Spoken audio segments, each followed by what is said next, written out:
Hello everyone, welcome to the channel. Colon classification series में हम fundamental category के बारे में पढ़ेंगे। देखिए 5 फंडामेंटल कैटेगरीज होती हैं जो पी, एम, ई, एस और टी है। तो यहाँ पर आपको बताया गया है कि सबसे पहले आप मेन क्लास क्या है यानी विषय क्या है उसको पहचानते हैं। देखिए हम कोलन क्लासिफिकेशन की बात कर रहे हैं तो सबसे पहले हमें जज करना होता है कि मेन क्लास क्या होगी। उसके बाद में अब पीएमईएसटी का रोल वहाँ पर क्या है, आपने ये तो बता दिया कि पी फॉर क्या है, ई फॉर क्या है। ये बताना तो आसान है कि पर्सनैलिटी क्या है, मैटर क्या है, लेकिन उनको पहचानने में बहुत मुश्किल होती है कि कैसे आप पहचानेंगे कि ये पर्सनैलिटी है या कुछ और है। तो ये जो कॉन्सेप्ट है फंडामेंटल कैटेगरीज़ का, ये 1928 से 52 के बीच में एसआर रंगनाथन जी द्वारा दिया गया था। In the process of division each category is first divided into facets.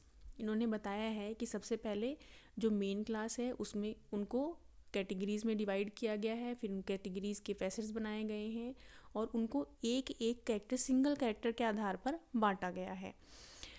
अब इसके बाद क्या होता है, हर एक मेन क्लास का अपना अलग फार्मूला होता है यानी फैसेट फार्मूला कहते हैं, जहाँ पे सबसे ऊपर आप देखेंगे मेन क्लास लिखी है, उस मेन क्लास के नीचे स्क्वायर ब्रैकेट में PMEST लिखा रहता है, जहाँ बताया जाता है कि इस वाली मेन क्लास में आपको पहले P रखना है, फिर उसके बाद या तो E आएगा या S आएगा, क्या आएगा, किससे जोड़ेंगे, ये सब कुछ उसमें फैसेट फार्मूला में लिखा हुआ दिया रहता है, जिसको देख करके आप आगे काम करते हैं। और each facet has a pattern of array and chain. जितने भी फैसेट हैं यानी ये जो पांचों कैटेगरीज हैं आपकी, इसमें जब हम कैरेक्टर के आधार पर चीज़ों को बांटते हैं तो उसमें दो तरह के सीक्वेंस फॉलो होते हैं, एक एरे और एक चेन। तो एरे और चेन क्या होता है, देखिए array represents a sequence of entities where every item has an equal rank. यानी इस एरे में क्या है कि हर एक आइटम जो लिस्ट में है वो सब एक दूसरे के बराबर है, कोई किसी से कम या ज़्यादा नहीं है, सब बराबर हैं। जैसे कि all the children of a parent. अब आप अपने आप को यहाँ पर समझिएगा कि आप, आपके भाई बहन जो हैं फैमिली में, वो सब एक रैंक में आते हैं। अगर आप मान लीजिए अपने चाचा जी को अपने आप से कंपेयर करें, ठीक, या आपके घर में कोई छोटा बच्चा है, भतीजा है, भतीजी है, उसको कंपेयर करें तो आपकी और उनकी रैंक डिफरेंस हो जाएगी, तब आप बराबर नहीं हैं। लेकिन अगर आप अपने आप को अपने जो ब्रदर सिस्टर्स हैं उनसे कंपेयर करेंगे तो आपकी रैंक इक्वल आएगी। तो ये क्या है, ये एरे का एग्जाम्पल है जहाँ पे सब बराबर होते हैं। इसमें दूसरा एग्जाम्पल हम क्या ले सकते हैं, मेन क्लासेस का। सारी की सारी मेन क्लासेस जो हैं वो एक एक लेवल में आती हैं बराबर, क्यों, क्योंकि वो मेन क्लास है, सब्जेक्ट कोई भी हो। दूसरा, जब हम चेन के बारे में बात करते हैं तो chain represents the successive subordination. A chain represent the family lineage from grandfather to grandson. अब फैमिली स्ट्रक्चर जो हमारा होता है, जहाँ पे सबसे ऊपर कौन होते हैं, हमारे ग्रैंड पेरेंट्स, उसके बाद हमारे पेरेंट्स हैं, फिर हम हैं, फिर हमसे नीचे के कोई और होंगे। तो ये वाला जो सीक्वेंस फॉलो होता है ये चेन कहलाता है। अब इसी में अगर आप अपनी वाली जनरेशन को देखेंगे तो वो एक एरे होगा, अपने पेरेंट्स की जनरेशन को देखेंगे तो वो दूसरा एरे होगा। इस तरीके से समझेंगे इसको। फिर आता है कि आइडेंटिफिकेशन ऑफ कैटेगरीज, ये कैसे करें। आइसोलेट्स, देखिए दो तरह के आइसोलेट होते हैं, एक कॉमन आइसोलेट, एक स्पेशल आइसोलेट। कॉमन आइसोलेट वो होते हैं जो किसी भी मेन क्लास में सेम मीनिंग के साथ में यूज़ होते हैं। स्पेशल आइसोलेट वो हर मेन क्लास के लिए अलग होते हैं, वहाँ पे उनका मतलब हर मेन क्लास में उनका जो मीनिंग है वो अलग होगा उसके लिए। तो जो 5 हमारी कैटेगरीज होती हैं उसमें से जो एस और टी है इसको कॉमन कहते हैं। क्यों, क्योंकि ये कहीं पे भी अगर लगती हैं तो इनका मीनिंग बदलता नहीं है, ठीक। The sequence of PMEST is in decreasing order of concreteness but in practical approach we start from T. अब ये बता रहे हैं कि जैसे हम हमेशा PMEST को साथ में ही बोलते हैं, पी से स्टार्ट करते हैं बोलना, लेकिन जब हम ढूंढना शुरू करेंगे तो हम पहले टी को ढूंढते हैं। यानी सबसे सबसे मुश्किल काम है पर्सनैलिटी को ढूंढना। तो हम क्या करते हैं, हम काम को आसान करने के लिए सबसे पहले टी को ढूंढते हैं, टी को, फिर एस को, ऐसे। क्योंकि समय अगर कहीं पर लिखा हुआ है, कोई वर्ष लिखा है तो देखते ही पता चल जाएगा कि ये टाइम की बात है। किसी जगह का नाम लिखा है तो वो भी आप समझ जाएंगे कि भाई स्पेस की बात हो रही है, ठीक है। कोई प्रक्रिया है तो वो एनर्जी को रिप्रेजेंट करेगा, कोई तत्व है तो वो मैटर हो जाएगा। तो इन चीज़ों को पहचानना आसान होता है। फिर उसके बाद में जब आपने सब कुछ ढूंढ लिया तो पर्सनैलिटी को ढूंढने के लिए रेस्क्यू मेथड यूज़ होता है। यानी आप पहले सब कुछ ढूंढ लीजिए और उसके बाद भी अगर स्टेटमेंट में कुछ बच जाता है तो उसे हम पर्सनैलिटी कह देते हैं। तो ये तो आइडेंटिफिकेशन का तरीका है। अब फंडामेंटल कैटेगरीज कौन कौन सी होती हैं? CC यानी कोलन क्लासिफिकेशन के आधार पे 5 कैटेगरीज होती हैं, पर्सनैलिटी, मैटर, एनर्जी, स्पेस और टाइम। और CC 6th एडिशन जो है उसके आधार पे इनके जो सिंबल्स बताए गए हैं वो क्या हैं? पर्सनैलिटी के लिए कॉमा, मैटर के लिए सेमीकोलन, एनर्जी के लिए कोलन, स्पेस के लिए डॉट और टाइम के लिए सिंगल इन्वर्टेड कॉमा है। सबसे पहले हम देखते हैं टाइम की क्या है। Time, it represents the chronological factor of a subject. It is use to represent time up to a specific time period और ईयर। समय की बात कर रहा है, कोई ईयर हो सकता है, कोई शताब्दी की बात हो सकती है। Time comes last in the facet, ये कह रहे हैं कि भाई जो हमारा PMEST को लिखने का वो सीक्वेंस है उसमें टाइम सबसे लास्ट में आता है, लेकिन जब हम ढूंढना शुरू करते हैं तो सबसे पहले शुरुआत T से ही करते हैं और ये सिंगल इन्वर्टेड कॉमा से डिनोट होता है। एग्जाम्पल क्या है? Political event in 2010। 2010 क्या है यहाँ पे? ये समय को रिप्रेजेंट कर रहा है, यानी टाइम फैसेट की बात हो रही है। अब आता है space. Any division of Earth, such as physiographical division, political division, administrative unit, or population cluster, all falls under space category. किसी भी तरह की डिवीजन की बात होगी जो अर्थ में एग्जिस्ट कर रहा है तो वो स्पेस की बात हो रही है। अब इसमें एग्जाम्पल देख लीजिए। वर्ल्ड के अंदर एशिया में इंडिया में पंजाब में अमृतसर। ये क्या है? ये जितने भी नाम लिखे हुए हैं जगहों के, ये सब स्पेस है। अगर मिडिल ईस्ट कंट्रीज़ कह दें तो वो भी स्पेस है। साउथ एशिया या सिर्फ डेवलपिंग कंट्रीज़ कहेंगे तो भी जो वर्ड कंट्रीज़ आ रहा है ये स्पेस को रिप्रेजेंट कर रहा है। राइस ग्रोइंग कंट्रीज़, तो उन कंट्रीज़ के या उस एरिया का नंबर लग जाएगा जहाँ पे राइस ग्रो होता है। हिल्स, वैली, फॉरेस्ट, इन सब के भी नंबर आपको मिलेंगे स्पेस आइसोलेट के अंदर। All are examples of space category in colon classification. ठीक है, इसको रिप्रेजेंट कैसे करते हैं? हम S से रिप्रेजेंट करते हैं और जोड़ने के लिए जो सिंबल यूज़ होगा वो होगा dot. And in sequence it comes, ठीक, ये एनर्जी के बाद आता है। और ढूंढते समय हम T के बाद सबसे पहले S को ढूंढते हैं क्योंकि इसको ढूंढना आसान होता है, आसानी से जगह का नाम आपको दिख जाता है। एग्जाम्पल क्या कह रहा है? Taxation system in Pakistan. अब पाकिस्तान क्या है? जगह का नाम है, तो ये स्पेस की बात हो गई। Female education in Muslim countries. देखिए यहाँ एक कंट्री का नाम नहीं है, यहाँ पे मुस्लिम कंट्रीज़ कहा है, लेकिन बात किसकी है? स्पेस की, क्योंकि उन कंट्रीज़ की बात हो रही है जहाँ पे एक पर्टिकुलर कम्युनिटी जो है वो रहती है।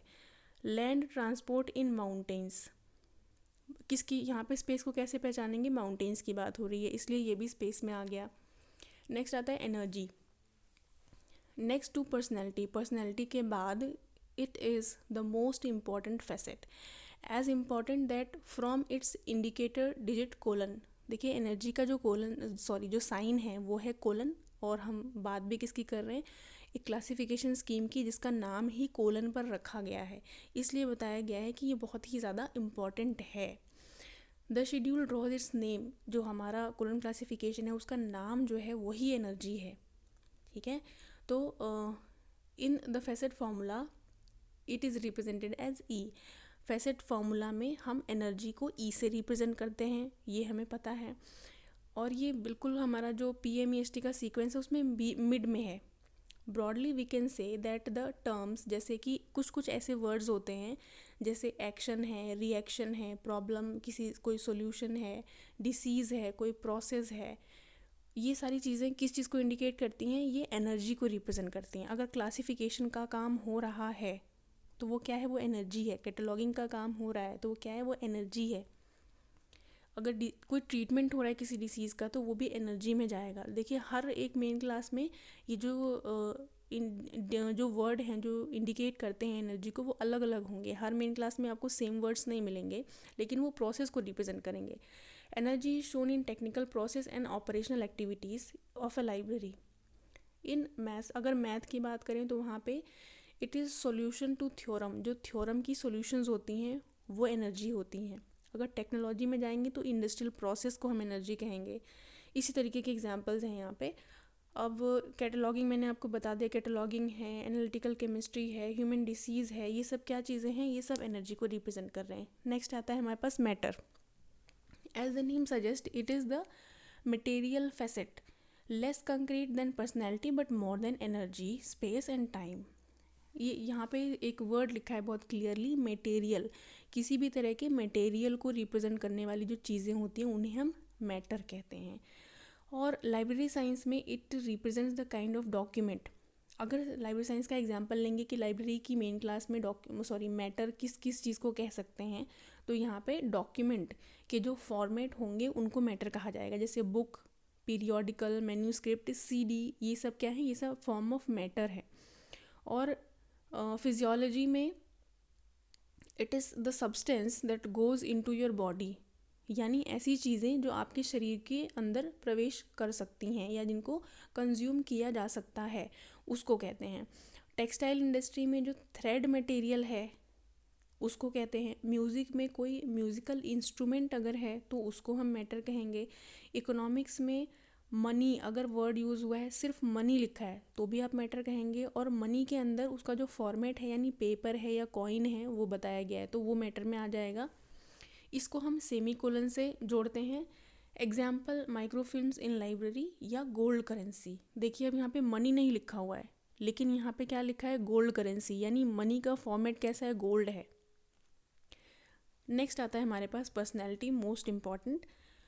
Of all the 5 categories personality is the most concrete and most difficult to recognise. सबसे मुश्किल इसी को पहचानना होता है, इसीलिए इसके लिए हम रेजिडुअल मेथड इस्तेमाल करते हैं, जो मैंने आपको शुरू में बता दिया था कि सब कुछ ढूंढ लीजिए फिर भी कुछ बचता है अगर आपके पास स्टेटमेंट में, तो वो पर्सनैलिटी बन जाएगा। एग्जाम्पल क्या है कि पर्सनैलिटी में क्या क्या चीज़ें आ सकती हैं।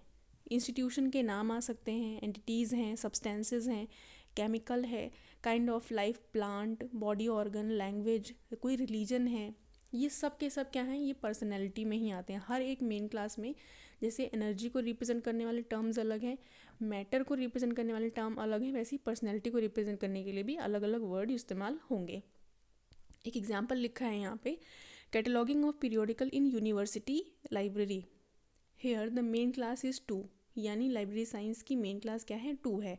तो here time and space is absent. अब यहाँ पे टाइम और स्पेस नहीं है, उसकी बात नहीं हो रही है। कैटलॉगिंग क्या है, कैटलॉगिंग एक प्रक्रिया है। इज़ एनर्जी, इसलिए उसको हम एनर्जी कह रहे हैं। और पीरियोडिकल जो वर्ड है वो क्या है, वो एक मैटर को रिप्रेजेंट कर रहा है, ठीक। Now what is left is the residue. अब बच क्या गया, आपको कैटलॉगिंग और पीरियोडिकल दोनों का नंबर मिल गया, बच गया यूनिवर्सिटी लाइब्रेरी। तो यूनिवर्सिटी लाइब्रेरी क्या हो जाएगा, पर्सनैलिटी हो जाएगा। ये तरीका होता है पर्सनैलिटी को ढूंढने का रेजिडुअल मेथड से। There are also cases where personality facet does not require any connecting symbol.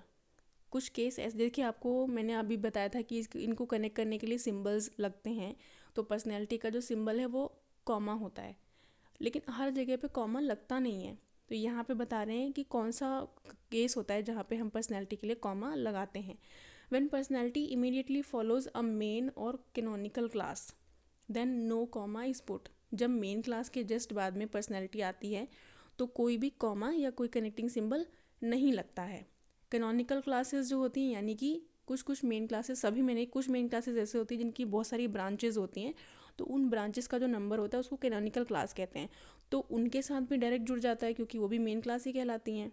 Then no comma is put, not it is usually put between P3 and P4, ठीक है।